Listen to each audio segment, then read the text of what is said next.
अब मैं इंजन के रूप में सुधारों की तरफ बढ़ती हूँ और विशेष सुधारों का उल्लेख करूंगी। पिछले 10 वर्षों में हमारी सरकार ने करदाताओं की सुविधाओं के लिए बहुत से सुधार किए हैं, जैसे कि अप्रत्यक्ष कर निर्धारण, दूसरा करदाता चार्टर, तीसरा त्वरित विवरणी, चौथा स्वकर निर्धारण पर लगभग 99% विवरणी, पांचवा विवाद से विश्वास से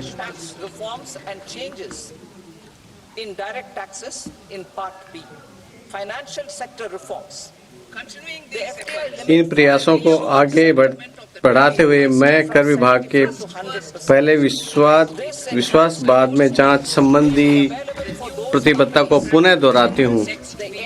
मैं अगले सप्ताह एक नया आयकर विधेयक प्रस्तुत करने का भी प्रस्ताव करती हूँ। मैं भाग 6 में अप्रत्यक्ष कर सुधारों और प्रत्यक्ष करों में किए जाने वाले परिवर्तनों का विस्तृत विवरण दूंगी।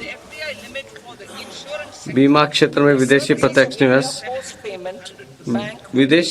बीमा क्षेत्र में विदेशी प्रत्यक्ष निवेश को 74% से बढ़ाकर 100% किया जाएगा। ये संवर्धित सीमा उन कंपनियों के लिए उपलब्ध होगी जो भारत में संपूर्ण प्रीमियम का निवेश करेंगी। विदेशी निवेश से संबद्ध मौजूद सीमाओं और प्रतिबद्धताओं की समीक्षा की जाएगी और उन्हें सरलीकृत किया जाएगा। भारतीय डाक भुगतान बैंक की सेवाओं को ग्रामीण क्षेत्रों में दूर तक पहुंचाया जाएगा और इनका विस्तार किया जाएगा। NABFID अवसंरचना के लिए कॉरपोरेट बॉन्ड हेतु एक आंशिक ऋण संवर्धन सुविधा स्थापित करेगा। सार्वजनिक क्षेत्र में बैंक SHG सदस्यों और ग्रामीण क्षेत्र के लोगों की ऋण आवश्यकताओं को पूरा करने के लिए ग्रामीण क्रेडिट स्कोर फ्रेमवर्क विकसित करेंगे। पेंशन उत्पादों के विनियमित समन्वय और विकास के लिए फोरम की स्थापना की जाएगी। KYC प्रक्रिया को सरल बनाने के संबंध में की गई घोषणा के कार्यान्वयन के लिए 2025 में केंद्रीय KYC रजिस्ट्रार का पुनरुद्धार किया जाएगा।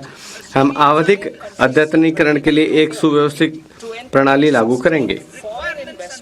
कंपनियों के विलय के लिए त्वरित अनुमोदन संबंधी आवश्यकताओं और प्रक्रियाओं को तर्कसंगत बनाया जाएगा। शीघ्र विलय के दायरे में भी विस्तार किया जाएगा और प्रक्रिया को सरल बनाया जाएगा। अंतरिम बजट में ये प्रस्तावित हमने वर्ष 2024 में 2 देशों के साथ द्विपक्षीय निवेश संधियों पर हस्ताक्षर किए। सतत विदेशी निवेश को बढ़ावा देने और फर्स्ट डेवलप इंडिया की भावना से मौजूद मॉडल BIT का पुनरुद्धार करके इसे और अधिक निवेश अनुकूल बनाया जाएगा। विनियामक सुधार पिछले 10 वर्षों के दौरान वित्तीय और गैर वित्तीय सहित विभिन्न पहलुओं में हमारी सरकार ने व्यवसाय करने की सुगमता के प्रति दृढ़ प्रतिबद्धता दिखाई है।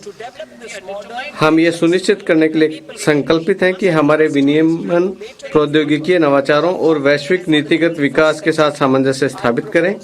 सिद्धांत और विश्वास आधारित एक सरल विनियामक फ्रेमवर्क से उत्पादकता और रोजगार में वृद्धि होगी। इस फ्रेमवर्क के माध्यम से हम पुराने कानूनों के तहत बनाए गए विनियमनों को अद्यतन करेंगे।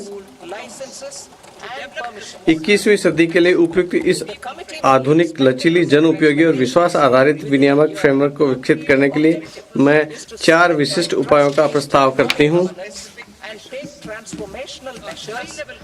सभी गैर वित्तीय क्षेत्र संबंधी विनियमनों, प्रमाण, लाइसेंस और अनुमतियों की समीक्षा करने के लिए विनियामक सुधार हेतु उच्च स्तरीय समिति गठित की जाएगी।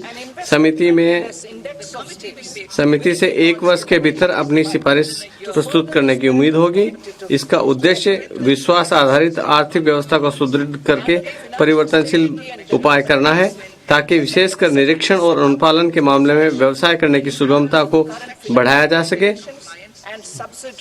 राज्यों को भी इस प्रयास में शामिल होने के लिए प्रोत्साहित किया जाएगा। प्रतिस्पर्धी समन्वित संघवाद की भावना को आगे बढ़ाने के लिए वर्ष 2025 में राज्यों का निवेश अनुकूल सूचकांक शुरू किया जाएगा। वित्तीय स्थिरता और विकास परिषद के अंतर्गत वर्तमान वित्तीय विनियमनों और सहायक अनुदेशों के प्रभाव का मूल्यांकन करने के लिए एक तंत्र स्थापित किया जाएगा। ये तंत्र उनकी जवाबदेही बढ़ाने और वित्तीय क्षेत्र के विकास के लिए एक फ्रेमवर्क भी तैयार करेगा। जन विश्वास अधिनियम 2023 में 180 से अधिक कानूनी प्रावधानों को गैर आपराधिक घोषित कर दिया गया था। हमारी सरकार अब विभिन्न कानूनों में 100 से अधिक प्रावधानों को गैर आपराधिक बनाने के लिए जन विश्वास विधेयक 2.0 लाएगी। अब मैं राजकोषीय नीति के बारे में बताना चाहूंगी। जुलाई के बजट में मैंने राजकोषीय सुदृढ़ीकरण के मार्ग पर बने रहने की प्रतिबद्धता जताई थी। हम राजकोषीय घाटे को प्रत्येक वर्ष इस प्रकार से रखने का प्रयास करेंगे कि केंद्रीय सरकार का ऋण जीडीपी के प्रतिशत के रूप में गिरते क्रम में बना रहे। अगले 6 वर्षों के लिए रोडमैप का विस्तृत ब्यौरा FRBM विवरण में दिया गया है। संशोधित अनुमान उधारियों के अलावा कुल प्राप्तियों का संशोधित अनुमान 31.47 लाख करोड़ है, जिसमें से निवल कर प्राप्तियां 25.57 लाख करोड़ है। कुल व्यय का संशोधित अनुमान 47.16 लाख करोड़ है, जिसमें से पूंजीगत व्यय लगभग 10.18 लाख करोड़ है।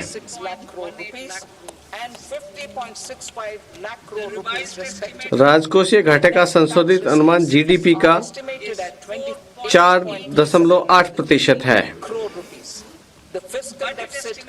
बजट अनुमान वर्ष 2025-26 में उधारियों के अतिरिक्त कुल प्राप्तियां और कुल व्यय क्रमशः 34.96 लाख करोड़ तथा 50.65 लाख करोड़ रुपए रहने का अनुमान है।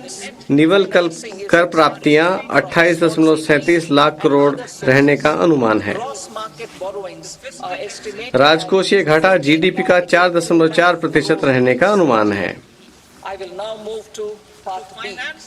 राजकोषीय घाटे को वित्तपोषित करने के लिए दिनांकित प्रतिभूतियों से निवल बाजार उधारियों के 11.54 लाख करोड़ रहने का अनुमान है। शेष वित्तपोषण लघु बचतों और अन्य स्रोतों से आने की संभावना है। सकल बाजार उधारियां 14.82 लाख करोड़ रहने का अनुमान है। अब मैं भाग 6 की ओर बढ़ती हूँ।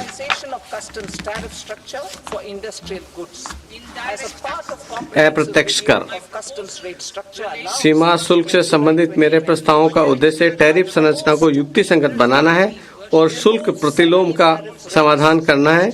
इससे घरेलू विनिर्माण और मूल्य संवर्धन को सहायता मिलेगी, निर्यात को बढ़ावा मिलेगा, व्यापार सुविधाजनक बनेगा और आम आदमी को राहत भी मिलेगी।